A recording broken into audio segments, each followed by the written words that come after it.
오랜만에 모였습니다. 저희 온더테이블 지금부터 시작합니다. 네, 얼발 리제너레이션이라고 해서 저희가 저번에 1부를 했었고 오늘은 2부를 이어갈 차례예요. 오랜만에 왔죠? 왜냐면 제가 한국에 갔다 오느라고 아주 많은 일이 있었어요. 뭐 코로나도 걸리고 그러다 보니까 3월 달은 쉬고 저희가 4월 달에 이렇게 녹음을 하게 돼서 지금 오랜만에 건축 이야기를 하게 될 것 같은데 그러다 보니까 2달 만에 모이는 거라서 진짜 쌓여있는 근황들이 많을 것 같아요. 먼저 우리 외노자부터 한번 좀 이야기 해볼까요? 요즘 어떻게 지냈어요? 2월 저희 마지막 그 녹음이 2월 7일인가요? 는 그 뒤로 대통령 선거에 몰두를 했고요. 맞네. 우리가 선거 그리고 전에 했었네. 네, 그래서 반차를 내고 선거를 보았어요. 그 한국에서 이제 대단하다. 보고 결과의 0.7%인가? 그걸로 지고 이제 그 결과를 받아들이지 못하고 술을 마시고 다음날 병가를 했었고요. 그래서 이제 한동안 우울증이 좀 와갖고 내가 사랑하는 그 일도 손이 남자가 잘, 안 돼서. 네, 제가 좋아하는 그분이 안 돼서 너무 힘들게 보내다가 요즘 들어서 이제 차차 기운을 회복하고 있습니다. 근데 나도 좀 근데 그랬어. 저한테는 저 DM도 보냈어요. 아, 진짜로? 네, 답장도 아, 왔어요. 오, 그렇구나. 대박이다. 답장도 오고 그래서 약간 마음의 위로도 받고 어, 그래서 그렇게 하고 저는 다다음 주 5월 첫 주에 남자친구 집으로 이사를 갈 것 같고요. 멀어? 거리는 하노버에선 가까운데 그래도 하노버 외곽이긴 한데 한 1시간 정도 걸려요. 거기로 이사를 하는데 저희가 이제 어쨌든 세대로 살고 있거든요. 뭐 여기는 대부분 다 세대로 사니까 바닥 장판이 마음에 안 든다고 강마루로 사서 지금 열심히 깔고 있습니다. 저는 그래서 지금 제 집에 왔고요. 깐다는 혼자서 거는 강마루 혼자서? 야, 혼자서 강마루 설치한다고 같이 대박이다. 이제 강마루 돈 나눠서 사고 전 처음에 반대해서 엄청 싸우다가 음, 음, 결국엔 적당한 가격선에서 타협을 봐서 처음에는 막 원목으로 깐다고 막 그래가지고 그건 음, 말도 안 된다. 새 들어 사는 집에 그래서 싸우다가 그래서 걔가 이겼죠. 그래서 음. 이제 강마루로 타협 요즘에 보고 많이 졌네. 선거도 지고, 선거도 장판도 지고 그런 지고. 것도 지고 네. 그래서 이제 거기로 이사 가면 집 좀 꾸미고 이렇게 살려고 합니다. 그리고 음, 5월 말에 한국을 가고요. 5월 말. 그리고 이제 5월 말에 한국을 가면 청첩장을 나눠주려고 제가 9월에 결혼을 하거든요. 야, 오. 축하합니다. 9월에 결혼합니다. 그래서 남자친구랑 같이 가서 열심히 청첩장을 줘야 돼서 만들고 있어요. 청첩장을 만들고 있어가지고. 직접? 네, 그리고 그림을 오, 쫙 멋있다. 그렸어요. 조금 음, 동생이 약간 수정을 해주고 그래갖고 음, 이제 열심히 준비를 하고 있고 그래서 그거 오늘 끝내야 되고 그저께 저는 독일에서 피 검사 갑자기 제가 역류성 식도염이 와가지고 가슴이 선거 때문에 거기까지 간 거야? 모르겠어요. 아닌가? 그것도 영향이 있을 것 같아요.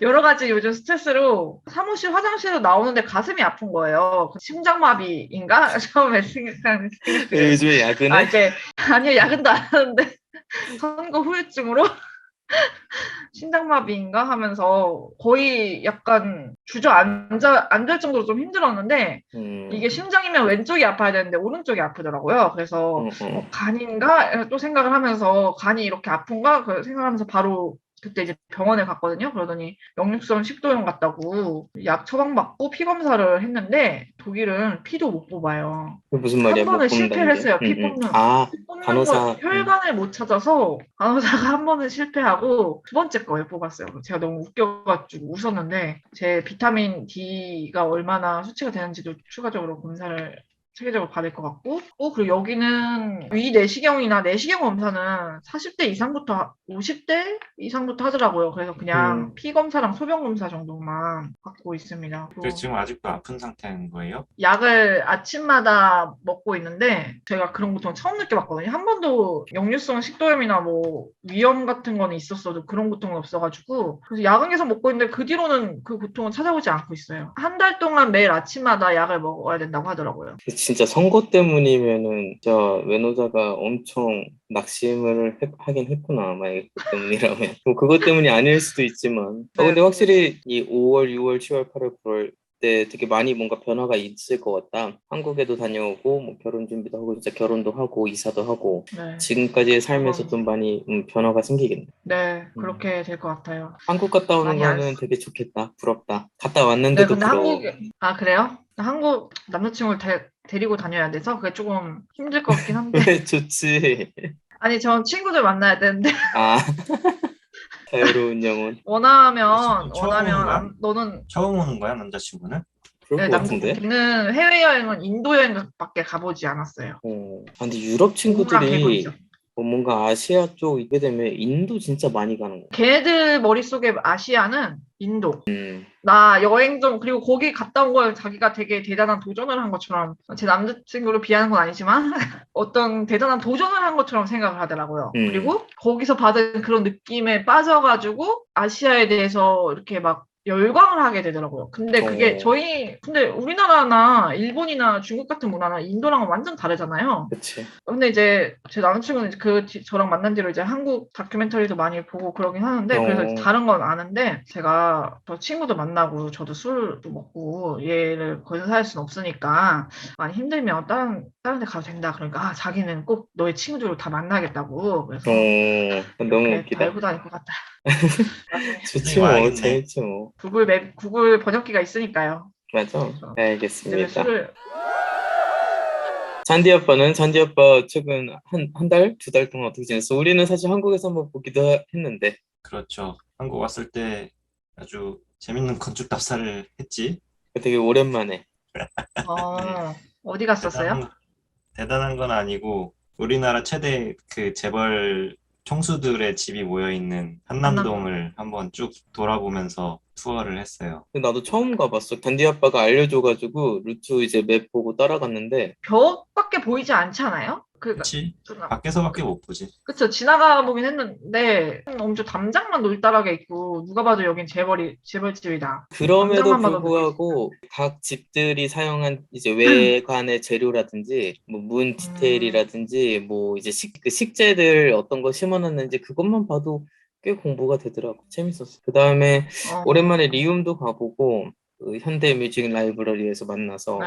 오랜만인데도 되게 분위기가 좋긴 하더라고. 사실 누구 기다리다가 시간이 남아가지고 거기서 둘이 그냥 맞아, 시간대로 하고 한 맞아. 바퀴 돌았어. 함정이 왔다 간 거 하고 나야 뭐 항상 애 키우고 회사 출퇴근하는 걸로 똑같은데 2달 전에 우리 미팅 할 때 논현동에 하던 근생이 착공할 거라고 뭐 얘기했었던 것 같은데 한국에 엄청난 건설계에 엄청난 일이 있어. 지금 코로나 사태랑 러시아 전쟁 사태까지 우크라이나? 겹쳐서 건축 원자재 자재 값이 맞아요. 지금 완전 폭등을 하고 있어. 한국뿐만 여기도요. 아니라 전 세계적으로. 그렇게 독일도 봤어. 그래요. 여기도 그래. 그래서 지난주에 이제 시멘트 콘크리트 값이 확 뛰고 이번 주엔 아마 철근 강제 값이 막 확 뛰었대. 그러다 보니까 이제 계약을 앞둔 프로젝트들, 나 하던 프로젝트처럼 이제 계약을 앞둔 프로젝트들은 시공사에서 받은 공사비 견적이 일주일 단위로 뛰어 올라가는 상황이고. 맞아요. 그러니까 우리 건축주도 머뭇머뭇하다가 이제 공사비가 확 뛰어버린 거야. 그래서 그것 때문에 아직 착공을 이제 시작을 못하고 지금 약간 협상 단계에 있고, 그리고 진행 중인 프로젝트들도 다 이제 막 시공사에서 올 스톱 시켜버리는 사태들이 지금 일어나고 있어서 인테리어는 이게 해도 건축은 잘 못하더라고. 그다면 큰 이슈였던 것 같아요. 지난 2달. 가장 빨리 계약하는 게 지금 가장 싸게 할 수 있다. 뭐 이렇게 맞아. 얘기하면서 주마다 가격이 폭등하는 것 같아요. 그러니까 매 주마다 갱신하고 있어요. 빨리 그걸 좀 착공을 해서 진행이 빨리 됐으면 좋겠는데 지금 일단 조금 거의 한 달 이상 밀렸고 이제 시작한다고 그래도 좀 있으면 이제 장마가 오잖아. 지하공사 도중에 장마가 걸릴 것 같아서 그게 지금 좀 걱정이야. 그렇군. 그걸로 약간 노심초사하면서 요새는 회사를 다니고 있어. 근데 잔디 아빠가 엄청 바빴던 것 같아. 그거 이제 계약이랑 착공 챙기는 거랑 일전에 말했던 타운하우스 프로젝트, 팀 프로젝트에 투입돼서 하고 있는 게 이제 또 그것도 건축 허가 단계에 들어가서 그것도 좀 바쁘고. 이 애기는 쑥쑥 잘 커서 이제 조금 있으면 한 일주일 있으면 이제 6개월 차에 들어가게 되고 야, 이제는 이제 막 시간 진짜 빠르다. 응. 이제 자기가 하고 싶은 말이 많은가 봐. 소리도 막 빽빽 지르고 기분 음, 좋아도 소리 지르고 뭐 불편해도 소리 지르고 아주 그냥 어, 옆집에 민망해 죽겠어 진짜. 6개월 차면 음. 신체적인 능력은 어느 정도 된 거예요? 그 뒤집기 뒤집기? 할 수 있어요?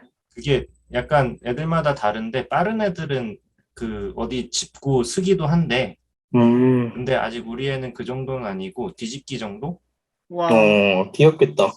응, 근데 음, 뒤집고 나서 이제 다시 이제 누워 있다가 뒤집어서 엎드린 다음에 지가 다시 돌아가야 되잖아. 그걸 응. 또 되짚기라고 그러는데 뒤집어 놓고 되짚지를 못 해가지고 그래서 이제 막 엄마 아빠를 찾지 그럴 때마다. 너무 어, 귀엽겠다. 알겠습니다. 아내분은 그러면 휴직을 하신 거예요? 지금 육아휴직 그 출산 휴가에 이어서 육아휴직 1년 하고 있는 거고 아마 음, 올해는 아, 풀로 다 쉬고 내년 1월에 복직할 것 같아. 아, 출산 휴가를 하게 되면 월급이 어떻게 나오는 거야? 아주 정확히는 좀 헷갈리는데 100%는 출산 아니지? 휴가까지는 막 전체가 다 나오는 건 아니고 회사에서 일정 부분이 나오고 나라에서 일정 부분을 어, 지원해줘서 원래 자기가 받던 월급의 한 몇 퍼센트까지는 계속 받을 수 있게끔 이렇게 돼 있고 그리고 회사에 괜찮다. 따라 이제 좀 다르긴 한데 회사 사규에 따라서 그거를 이제 그 해당 월에 다 주는 게 아니라 나중에 복직해서 이제 몇 개월 이상 근속을 해야 아, 전체를 아, 다 주기도 하는 그런 시스템도 있는 것 같아. 그러겠네. 왜냐면은 안 돌아갈 수도 있으니까. 우리나라 같은 경우 출산 복귀해서 일하기가 조금 많이 힘들잖아. 그러다 음, 보니까 이제 바로 이제 이탈하는 경우도 많이 생기고 약간 아, 출산휴가나 육아휴직 같은 제도를 좀 악용하는 경우도 생기고 하니까 회사들이 나름대로 그런 장치들을 좀 마련해 놓는 것 같더라고. 아깝긴 안타깝긴 하지만 뭐 음, 회사 입장에서는 또 그렇게라도 그래. 해놔야 좀 자기네 그 인력을 유지를 할 수가 있으니까. 이번 한 달 동안 좀 여러 가지 일들이 있었는데 일단 가장 큰 이슈는 이제 한국을 다녀온 거. 그래서 2년 넘게 한국을 못 가다가 정말 오랜만에 회사에서 이제 수락을 해줘서 한국 갔다 왔는데 코로나에 걸려가지고 도중에 마지막에 그래서 한국에서 예상치 못하게 한 2주일 정도 더 있게 돼가지고 거의 한 달 만에 일본으로 돌아온 상태고 그러다 보니까 사실 사무실에 돌아올 때 내 자리가 없어진 거 아닌가라는 엄청 불안 속에서 돌아왔는데 다행히도 내 자리는 잘 있었고 이제 돌아와서 일주일 동안 폭풍 열일 하다가 오늘 녹음을 하게 됐네. 오랜만에 가서 그런지 느낀 게 좀 많았어. 그러니까 예를 들어서 음, 예전에는 한국에 갔을 때 그래도 한 6개월, 뭐 빠르면 3, 4개월에 한 번씩 갔기 때문에 그렇게까지 변화를 많이 못 느꼈고 내가 원래 살던 곳은 이런 곳이었지 그런 느낌을 많이 받았는데 오랜만에 가다 보니까 사람들의 생각, 그다음에 어쩔 수 없이 건축을 하다 보니까 건물의 퀄리티 그런 거를 좀 많이 이번에 더더욱 보게 되더라고. 그런데 조금 아쉬운 부분이 많이 있었어. 건축을 하는 데는 솔직히 일본이라는 나라가 상당히 메리트가 있구나라는 생각이 들었고, 아마 이 부분에 있어서는 외노자도 이번에 한국 들어가게 되면 그 독일의 퀄리티를 다시 한번 새삼 느끼게 될 거라고 난 생각이 들었어. 그다음에 한국에 좀 자동차가 너무 많다라는 생각을 이번에 정말 많이 했는데, 그 자동차라는 것은 그 길가에 자동차가 너무 많더라고. 갓길 주차 같은 거. 그게 근데 그 건물의 미관을 너무나도 망가뜨리고 사람들의 도보에 불편함을 주기 때문에 그런 것은 좀 정책적으로 어떻게 좀 깨끗하게 만들 수 없을까라는 생각을 했는데 어쩔 수 없이 한국 사람들의 생활의 편의성에 자동차가 큰 위치를 차지해서 이런 건 좀 힘들 것 같다는 생각도 들었어. 왜냐면 일본의 경우는 갓길 주차가 거의 없어. 작은 도로는. 그러다 음, 보니까 건물이 일단 건물의 입구가 바로 전면부가 보이고 특징이 있지. 그런 게 어떻게 보면 이 도시의 미관을 상당히 향상시키는데 한국은 그런 부분이 너무 아쉬웠다. 왜냐면 이번에 아키데일리에서 나왔던 한국 그런 뭐 샵이라든지 이런 데도 막 찾아봐서 가서 봤는데 뭐 사진과는 다르게 앞에 자동차들 쫙 세워져 있으니까 뭐 아키데일리에서 보이는 그런 이미지는 절대 만들 수 없고 더군다나 음, 플러스 미세먼지가 너무 아쉽더라고. 미세먼지가 음, 많다 보니까 건물이 뭐 작년에 지은 거든 뭐 2년 된 거든 다 그냥 지저분해 보여. 근데 이게 어떻게 어, 보면 한국에서 설계할 때 하나의 팁이 될 수 있는 게 재료를 정말 민감하게 사용해야겠다라는 생각이 들었어. 그러니까 재료 사용할 때 약간 그런 때가 많이 탈 수 있거나 물에 많이 좌지우지하는 재료는 한국에서 건물을 지을 때는 최대한 피해야겠다라는 생각을 이번에 되게 많이 했어. 우리 학교 교수님 예전에 그 폴 스미스 한 거 있었잖아. 아, 압구정동에. 맞아요. 거기도 이번에 우연찮게 가게 돼가지고 보게 됐거든. 근데 사진으로는 너무나도 예쁘고 그 메시브한 그 덩어리가 되게 예쁘잖아. 와, 근데 그게 물길이 완전 막 꾸정물이 막 이렇게 들어가지고 그런 거 볼 그 때 오빠 사진 너무 봤어요. 인스타. 아쉽더라고. 네, 맞아요. 그런 부분에 있어서 이번에 한국 갔다 와서 조금 건물을 봤을 때 좀 아쉬운 게 있었고, 그리고 이제 사람들 오랜만에 다들 만나고 이제 우리가 30대 중후반에 가니까 어떤 사회 초년생, 뭐 학생 이런 티는 이제 다 빠져가지고 다들 어른이 되어 있더라고. 근데 나 같은 경우는 사실 아직 생활적으로는 많이 변화가 없기 때문에 결혼을 한 것도 아니고 학생에서 이제 일한 지 얼마 안 됐고 그래서 나는 약간 아직까지 생각이라든지 그런 부분이 내가 만난 사람들에 비해서 어린 느낌이 좀 들었던 것도 사실이고 어른스러운 건 그럼 뭐예요? 오빠가 생각이 들었던 어른스럽다는 생각들? 약간 내가 생각하는 어른스러운 건 그 경제적인 부분에 대한 생각이라든지 어떻게 음, 보면 이제 투자 분야 음, 그리고 그러니까 내가 이제 만들어 놓은 나의 울타리를 어떻게 보면 되게 보수적인 어, 이야기일 수도 있어. 그래서 막 우리가 이야기할 때 어른들은 되게 보수적이다라고 이야기하잖아. 약간 그런 느낌? 아, 나는 사실 아직까지는 약간 진취적인 걸 하고 싶고 뭔가 판을 벌리고 싶고 새로운 거를 하고 싶고 이런 이야기를 하는데 이런 이야기를 했을 때 돌아오는 대답은 이제는 너무 그렇게까지 진취적으로 생활을 하면 돌아올 수 없는 강을 넘어버리는 경우도 있을 것이다라는 대답도 좀 들었고 음, 이제 그러다 보니까 조금씩 내가 하려고 하는 일에 대해서 체크를 더 정확히 하지 않으면은 내가 앞으로 만나는 사람들한테 되게 신뢰라든지 이 사람들을 설득하기가 되게 어려울 것 같다. 나의 그냥 뭐 열정으로만 이 사람들한테 대했을 때 이 사람들을 설득하기는 상당히 힘들 것 같다는 생각을 하면서 나중에 혹시라도 어떤 클라이언트를 만나서 내가 일을 하게 됐을 때 어떤 식으로 처세 아니면은 음, 대응해야 될지를 좀 공부할 수 있었던 시간이었던 것 같아요. 그리고 그것도 있었어. 우리 예전에 했던 주제 중에 아파트 공화국 주제 음, 있었잖아. 그거에 맞아. 대해서 우리 동기 중에 지금 그쪽 시행 쪽 실무를 현실주의자, 하고 있는 극현실주의자. 그분과 만나서 삼겹살집에서 네. 엄청난 언쟁을 했지. 그 승현이가 아는 현실주의자분, 그쵸, 외노자가 그쵸, 아는 그분. DH. 그분은 뭐라 하시던가요? 완전 어, 약간 우리랑 반대 입장이지. 거의 맞아. 입장에서. 그 너무 러면 재밌었어. 저의 선거 후 스트레스 장애에 한몫을 하신. 근데 그건 또 좀 느낌이 달랐어. 내가 그래서 우리가 셋이서 이야기할 때 가장 놀랬었던 이야기가 그거였어. DH가 이야기했을 때 자기의 그 분야, 지금 일하고 있는 분야에서는 어떻게 보면 좌측에 있는 사람이다. 근데 우리랑 이야기를 하니까 본인이 오히려 우측에 있는 사람이라고 느껴진다는 거야. 우리가 너무 좌측이니까. 그 이야기를 아, 들었을 때, 야, 이 형도 되게 일하기 쉽지 않겠다. 근데 그 입장이 아마 우리나라 대부분 사람들의 맞아. 그 입장이라고 보면 될 것 같아. 맞아. 그럴 것 같아. 그만큼 약간 너무 건축계, 궁금하네요. 건축 시장이라던가 주택 시장의 스탠스가 그쪽으로 많이 조성이 돼 있어서 그럼 아마 그 저희랑 실무자분이, 형이랑 많이 달랐을 것 같아. DH 실무자분이 보시기에는 지금 한국의 그 집값은 거품이다? 아니다. 그런 거품, 이야기까지는 안 했던 것 본인이 같은데. 안 거품이라고 하면 했어요? 안 되지. 그러겠네. 그렇네요. 언제 기회가 된다면 그 DH를 한번 초청해가지고 어, 다 같이 한번 이야기를 터지게 한번 해보면, 아, 토론회예요, 토론회. 하겠는데. 그분 오시면 아마 재밌는 이야기가 많이 쏟아질 수 있을 거예요. 그리고 마지막으로 이제 격리, 혹시 오늘 우리 영상을 보면서 한국 갔다 오는 거 아니면은 해외에 가는 거에 대해서 격리에 좀 궁금하신 분들이 있을 수도 있으니까 간단히 격리 음. 부분만 이야기를 해드리면 일단 한국 같은 경우는 일주일 격리, 지금 입국하면 풀리지 일주일 않았어요? 격리고 아직 안 아마 풀렸어, 이제는 격리.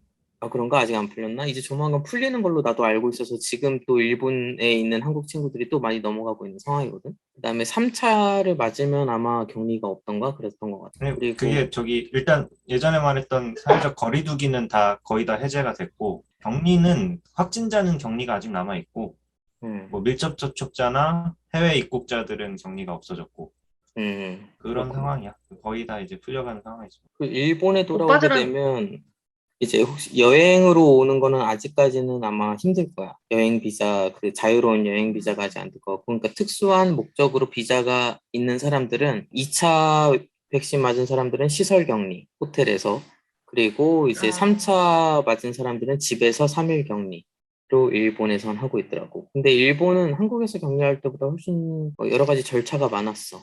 한국에 있을 때는 아, 보건소에서 연락 오는 정도였는데 이제 내가 집에 있는지 없는지 아니면 열 체크했는지 그 다음에 격리가 끝났을 때 어떤 일을 해야 되는지에 대한 보건소에서 연락이 왔는데 일본의 경우에는 이제 어플 그 설치를 해가지고 진짜 호텔에서 진짜 한 발짝도 못 나가고 계속 있었던 것 같아. 오빠들은 3차까지 다 맞으셨어요? 주사? 응. 나는 2차 여기 아, 갔다 와서 맞으려고 아직 안 맞았어. 그 외노자는? 외노자는 저 확진, 저는 애저녁에 다 맞았죠. 1월에 3차까지 다 맞았어요. 외노자는 아직 걸린 건 아니지?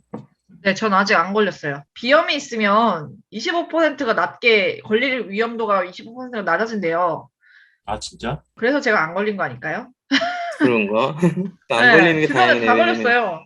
내가 이번에 네. 걸려보니까 이 생각보다 만만한 병은 아니었던 것 같아. 그러니까 아, 난 그래요? 감기 정도라고 생각해서 그냥 감기 정도야 한 번 걸리면 걸리는 거지 했는데 3, 4일 차 때 진짜 폐가 구멍 나는 줄 알았어. 와, 기침을 너무 진짜? 많이 해가지고. 그래서 이거 나 때문에 만약에 부모님이라든지 어른들 이제 걸리시면은 위험할 수 있겠다 생각이 들 정도로 기침을 정말 많이 했어. 저희 아빠 걸렸었어요. 그래? 코로나.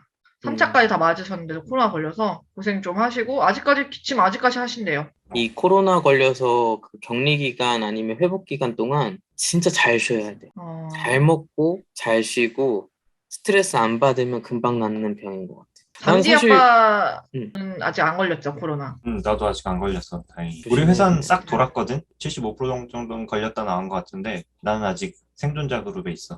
어, 슈퍼유전자네. 그러니까 외노자한테 질문하고 싶었는데 아마 우리랑 지금 우크라이나 러시아 상황이 좀 다를 것 같아. 독일은 어때? 한국은 어때요? 한국이나 일본은 우크라이나 상황이 어때요? 뉴스 나오는 정도지 뭐. 여기는 지금 걱정을 하면서도 반 우크라이나 시위도 일어나고 있고요. 그러니까 말하자면 친러 시위도 일어나고 있고요. 시위가 있구나. 그 나치 놈들이 이제 그쪽에서 시위를 하고 있고 그거에 반대해서 이제 그러니까 우크라이나를 도와주자 뭐 약간 친우크라이나 뭐 우크라이나 이제 내비둬라 이런 시위가 훨씬 많은데 그 와중에서도 이제 극우주의들이 이제 반 친러 시위 일어나고 있고 아무래도 기름값이 되게 많이 올랐어요. 기름값, 어, 자재값이랑 기름값이 2.3유로 막 그렇게까지 오르다가 한국도 지금 2,000원 그래서 넘었지. 에너지 값으로 에너지 지원비를 이제 각자 300유로씩 준다고 어, 엄청 많이 타게 한다고 대중교통 값을 월에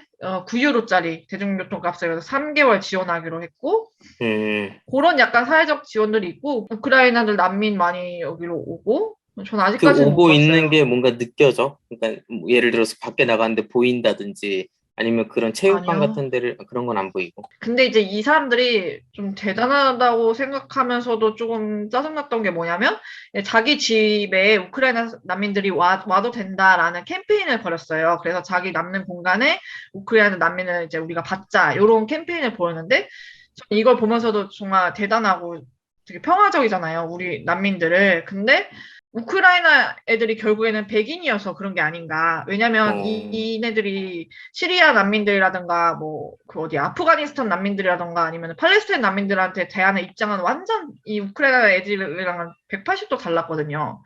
그래서 뭐 그런 생각도 해보고 그런 게 확실히 있고 그리고 이제 자기네들이 기름을 넣는 거에 대한 약간 죄책감도 있는 것 같고 왜냐면 아직까지도 러시아 가스랑 원유를 아, 뒤로 이렇게 고 있잖아요. 거기에 대한 비판도 많이 하고 그러고 있어요. 그러고 이제 그렇구나. 핵 무기 사용할까 봐 이제 좀 걱정하고 있고 전쟁에서 이제 러시아 사람들이 잔인하게 죽이고 아이들을 탱크에다가 묶어서 방패막이로 쓰고 이런 것들이 보도가 되면서 비판하고 있죠. 네. 그렇구나. 확실히, 한국이나 일본에서 체감하는 전쟁의 느낌이랑 우크라이나 러시아 전쟁의 느낌이랑 외노자가 독일에서 느끼는 전쟁의 느낌은 다를 것 같아. 얘네들이 사실은 나토에 가입을 하면서 독일 국방부에 거의 돈을 쓰지 않고 있었어요. 그래서 처음에 우크라이나 전쟁이 있을 때 우크라이나 젤렌스키가 지원 좀 해달라고 했을 때 무기는 보내줄 수가 없고 그 군인 모자, 군모를 보내주겠다. 그래서 군모 5천 개를 지원을 해줘서 비웃음을 샀는데 그 군모 5천 개마저 새 군모가 없어갖고 병사들이 쓰던 거를 5천 개를 모아서 보냈다는 거예요. 대박이다. 그래서 사람들이 이제 그거에 대해서 좀 위기를 느껴서 이제 올해부터인가 내년부터인가 국방부에 대한 예산을 엄청 많이 늘렸다고 하더라고요. 좀 주변 사람들 얘기를 들어보면 의외로 미국의 그 나토에 대한 신뢰가 엄청나요. 우리나라에서 말하자면 이제 소위 좀 진보 쪽에 있는 사람들이 미국을 생각할 때 그 미국의 그 자국 우선주의에 대한 그 이익에 대해서 여기서는 그렇게까지 비판적으로 바라보진 않는 것 같아요. 사실 제가 이모랑 얘기를 나눌 때도 우크라이나 전쟁에서 승자는 미국밖에 없다라고 저는 생각을 했거든요. 결국 무기를 다 팔아 해치우고 막 그랬으니까. 근데 얘네들은 그렇게 생각을 하지 않는 것 같아요. 그냥 우리가 미국이 있어서 우리는 든든하고 어떤 일도 벌어지지 않을 거라는 약간 순진한 생각을 좀 하고 있달까? 네.